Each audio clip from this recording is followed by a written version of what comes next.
Вот пока у нас гости живут, мы пользуемся обычным пылесосом. Робот-пылесос у нас стоит, пока отдыхает. Потому что, чтобы им пользоваться, надо все с пола убирать. А у нас на полу вещей всяких. Так что, как Артур переедет, потом можно будет опять роботом-пылесосом. Там уже можно его каждый день заводить. Вот, чтобы не копилось вот это вот. Я уборку начала, а мальчики решили играть, да, здесь? Идите на балкончик. Там он какое солнышко на балкончике. Такие более качественные, в меньшем количестве, более дорогие, чем совсем водянистые и безвкусные.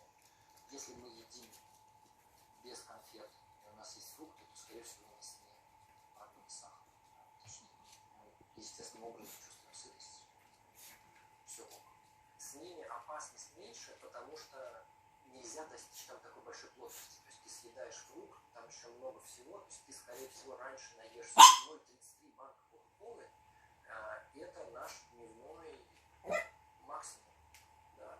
В яблоке гораздо меньше, и ты его съедаешь, ты насыщаешься, потому что там много другой. Что опять случилось? Сахар можно достаточно Вот твоя косточка. в жидкостях, достаточно мощно добавлять в продукты, и это же Вот твоя косточка. в этом смысле такая глупость.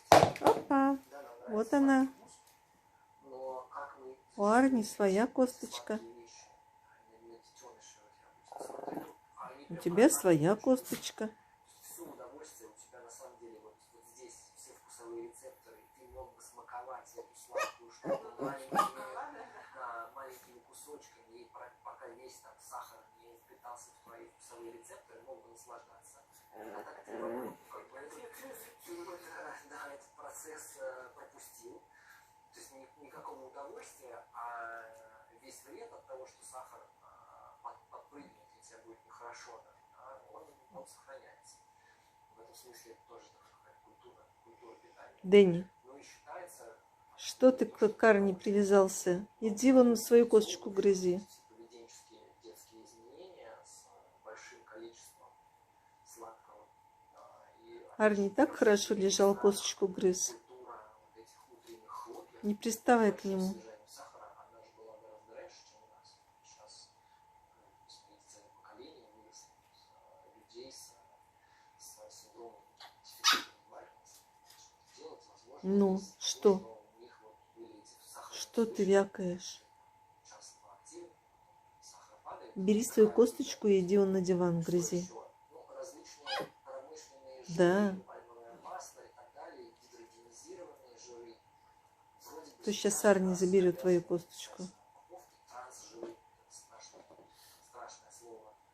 Оно, скорее всего, будет Вот чужую надо, да? Чужую надо косточку. недорогих, условно. Чужую косточку надо. Все, поменялись.